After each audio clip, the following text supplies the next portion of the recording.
A BSF aircraft crashed after takeoff near Delhi airport. The aircraft reportedly had 10 passengers. All of them are dead. The BSF deputy commandant was also on board and is among the 10 dead. As per sources, the rest were engineering officers and other personnel headed to Ranchi. The aircraft took off at 9:27 a.m. and just within a few minutes the pilot discovered and reported a technical snag. He then attempted to return to the airport, and while doing so the aircraft hit a wall before it could make the emergency landing. The crash occurred at the Shahbad Mohammadpur area of Dwarka in Delhi. The location is right next to the Delhi airport, in fact just across the wall from the airport towards the Dwarka area. Home Minister Rajnath Singh and Lieutenant Governor Najib Chung have already reached the crash site. Jugal Purohit is now joining us with more details from the crash site. Jugal, first of all, take us through exactly what is happening there at the moment as far as collection of evidence and other details are concerned.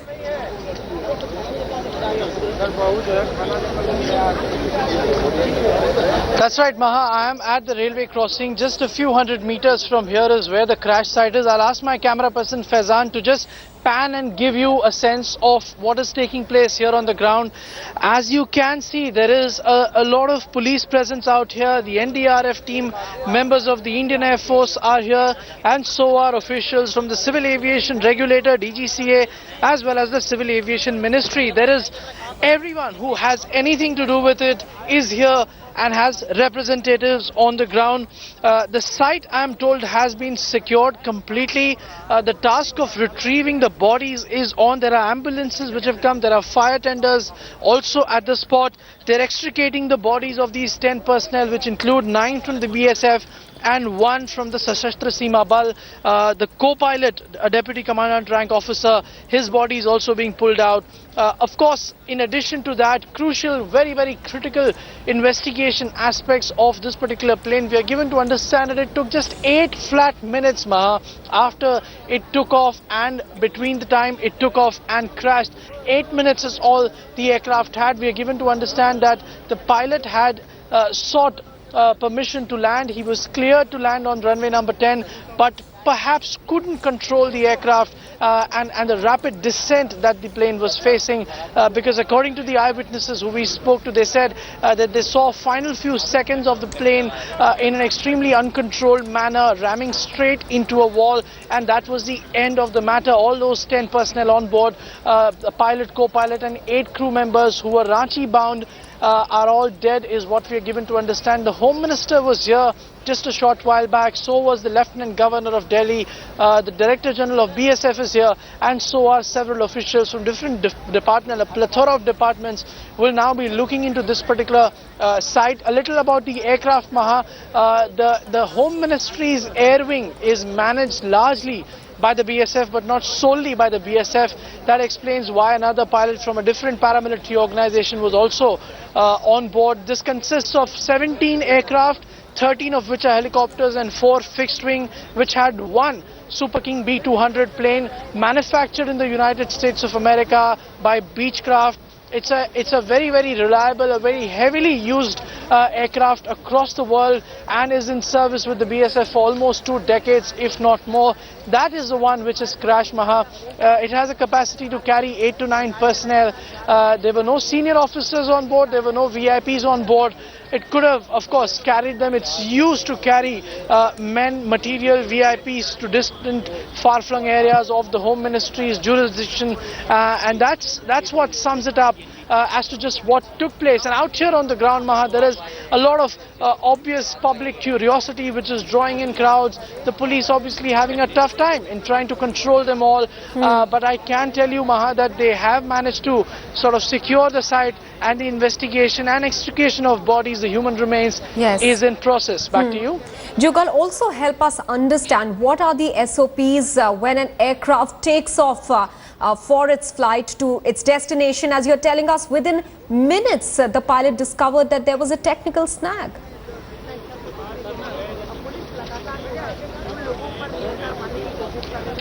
That's right, Maha. About 8 minutes is all the time that the pilot, co-pilot and the crew had between taking off and crashing to their deaths. Maha, a little bit about the aircraft. It always is perhaps the most vulnerable phase for a plane. The phase when it is taking off, moments after it has taken off, the phase before landing, and immediately upon landing. These four are the most critical phases when the plane, the crew is at its most vulnerable, and as you see in this particular aircraft and its case, these 4 moments happened within 8 minutes. That's a lot to take. If you are to look at any crew, no matter what their competencies are, it's a lot to take. And this incident has of course taken place before any asset gets airborne, Maha. There are a series of checks which range from mechanical, engineering, the crew safety, crew fitness, all of it. It's all signed. Those who actually carry out these tests sign up to say that I have done my part and the aircraft is airworthy. I certify it with my name. That's the level of precision, that's the level of depth at which these operations are undertaken. So there is absolutely no way possible, Maha, that the accountability will not be fixed. It will of course be fixed, whether it was a question of maintenance, whether it was a question of human error, whether it was a question of faulty aircraft design of any sort, which is unlikely because the plane has been in service for more than 2 decades with the BSF and also for about 4 decades worldwide. It's a very, very old platform. What exactly has caused this particular crash will be established after this court of inquiry, and it isn't just that, Maha. The court of inquiry is taking place, the DGCA has announced its inquiry, the Civil Aviation Ministry has announced its inquiry. So 3 parallel inquiries to go into the root of this particular crash. A very, very unfortunate occurrence, Maha, in the early hours of today, taking the lives of 10 men from our paramilitary organizations, the BSF as well as the SSB. Back to you. And Jugal, so ironical that this team was headed to Ranchi to rectify helicopters, what we understand.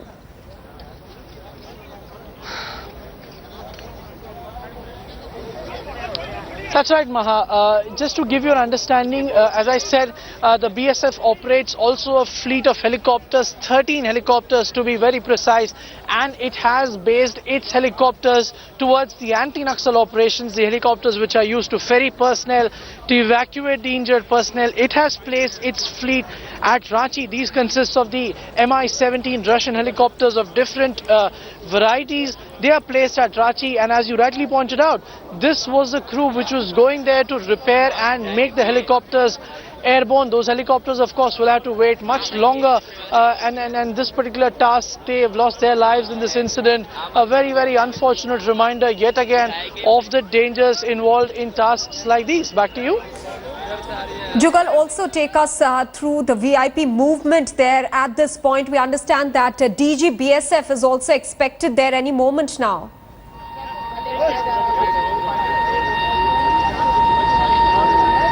Well, Maha, the DG BSF was actually to fly. As you can see, this is a site of a extremely busy railway junction, Maha. Yes. That's the reason why it becomes all the more important to ensure adequate crowd control, lest yet another tragedy occurs by the way of the sheer public curiosity drawing in people by the hordes.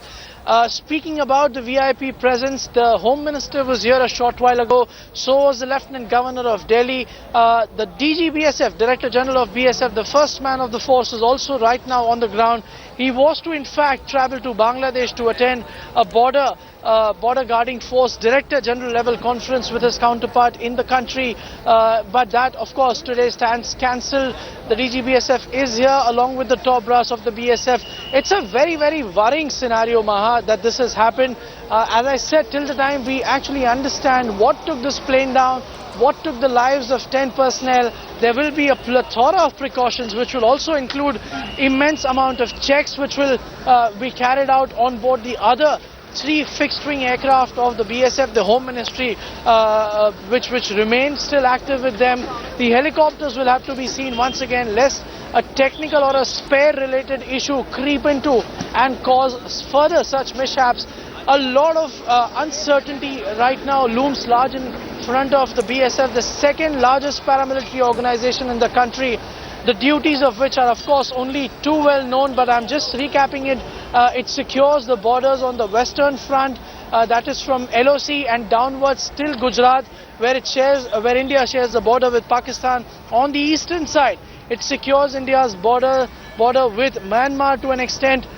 In fact, largely with Bangladesh, not really Myanmar because that's where the Assam Rifles are, but with Bangladesh. It guards two very, very important fronts for India's borders. These are helicopters, these are planes which are used in a sense to augment their effort to transport men, material, technical expertise, spares to different parts where the operations have to be carried on. This will impact all of those operations also in some way. It is in a very, very uncertain time, Maha, for the BSF. Till the time we find out just what took this plane down, there will not be any easy answers. The accountability needs to be fixed and a thorough check has to be done to ensure that what took place doesn't get repeated at any cost. And as I was just telling you, Maha, the 10 personnel on board included one officer from the Sashastra Seema Bal, a deputy commandant who was co-piloting this aircraft, and there were 8 technical crew members who were there seated in this plane which was Ranchi bound. Back to you. Jugal, I want you to take us once again through what the eyewitnesses have been telling you since morning as to what they saw when this plane was trying to make an emergency landing but couldn't.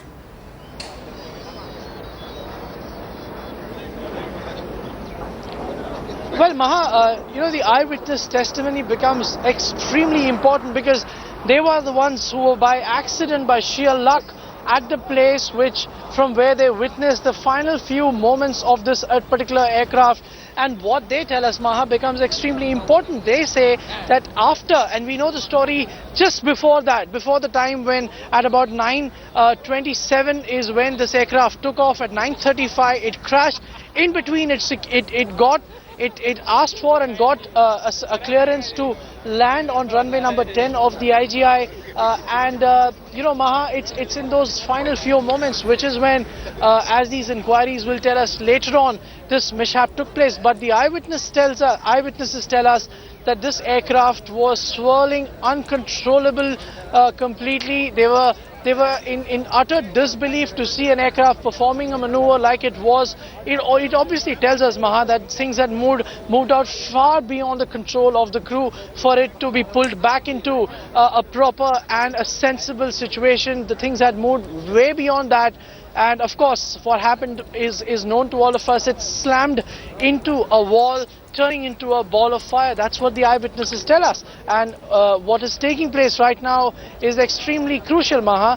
The investigators are here, the forensic teams are here, those from the BSF, the MHA, the Director General of Civil Aviation, all of them are here extricating the bodies as well as extricating evidence about just what led to this particular disaster. And the most important box in that sense, the black box as people know it as, the flight data recorder, will also be picked up from here, and if need be, it will be sent to the original equipment manufacturer in the United States of America. It's a practice we've seen happening previously as well, and this time it will be no different if the need so arises. So on hand now is a task of clearing these uncertainties, so that confidence can be instilled and operations can be resumed at full pace. Back to you. Jugal, do stay on with us. In fact, talking about eyewitnesses, let's quickly listen into some of those people. करीब 20 minute के बाद 20-25 minute के बाद ये 8:30 बजे का वक्त है करेक्ट का, पूरा 8:30 बजे का करेक्ट है उस समय पे। और पुलिस भी करीब 20 घंटे आधे घंटे के बाद आई है, 20 मिनट के आधे घंटे के बाद आई है पुलिस। पहली गाड़ी आई है आग GMR की आग बुझाने वाली, जो पहली गाड़ी जो आई है 15 मिनट बाद में, 15-20 मिनट। लेबर काम कर रही थी, उन्होंने लेबर जो काम कर रही थी उनको भी चोट लगी और उन्होंने ही निकाले हैं ये। उस टाइम पे ना तो BSF का कोई जवान था, ना CSF का, ना पुलिस का कोई जवान था, ना कोई GMR का, सिर्फ लेबर थी वहाँ पे, उन्होंने निकाला है इसको। ऊपर से SPG के ऊपर से घूमते हुए नीचे आके दीवार में टकराया और आग लग गया था सीधा। उसके लिए नीचे जो लेबर काम कर रहा था वो उनको भी चोट आई हुआ है। ये उसके अंदर कम से कम 8-10 लोग थे फ्लाइट के अंदर। नीचे जो था इस पे 4-5 आदमी काम कर रहा था लेबर। तो कितने लोग घायल कुछ पता है? मैं जो मेरे सामने पड़ा दो तो डिक्लेयर है, एक को मैंने क्लिप बनाया था। ठीक है। Let me go back to Jugal. Now, Jugal, one doesn't know how true all of that the eyewitnesses are saying is, but many of them seem to believe that help did not reach on time. Now, that may perhaps have not made a big difference, but our response to an emergency situation does matter.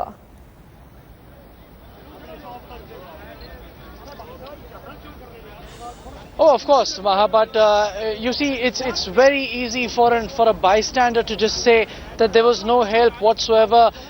But it is something which is of critical importance, no doubt. But these are facts which have to be verified and cannot be taken at face value. Absolutely. But what I can tell you, Maha, is that right now, as we speak, all possible efforts are being carried out to ensure that the root cause of this particular incident can be understood. I'll just ask my camera person Faizan Khan to once again give you a sense, give our viewers a sense of the occurrences on ground. There are a number of ambulances, I understand, to extricate and carry back the mortal remains of the 10 crew members who were there on board. There is this particular machine which is from the MCD, as it is written, I can understand, which has been brought here. It's an excavator, obviously, to get the debris out, and if required, the flight data recorder and all other important assets. There is police, there is fire department. As you can see, all those ambulances moving out. 1, 2, 3, 4. I can at least count 5 big ambulances moving out of this site with BSF personnel and private personnel on board. As I said, these were here to extricate the mortal remains of those on board, of those who unfortunately did not make it from this particular flight that they took towards Ranchi. All of them are now being carried out from this area. Okay. The Delhi Fire Department is here. A lot of investigation, Maha, will go into what took down this extremely otherwise reliable a plane which has been serving not just with the BSF but with different air forces, different organizations for more than 4 decades, Maha. 1972, in fact, is when the Super King B200 was actually unveiled for the very first time. Okay. It tells our viewers just how old, how Right. reliable the asset is, the asset which went down today, taking with it the lives of 10 men Right. in uniform. Back to you. All right, Jugal, we are taking a very quick break at this point. We'll be back with more details. Jugal is going to stay on with us. There was a major goof up this year in one of the most coveted beauty pageants, Miss Universe. The 2015 host for the ceremony, Steve Harvey, declared Miss Colombia the winner when in fact she was actually the first.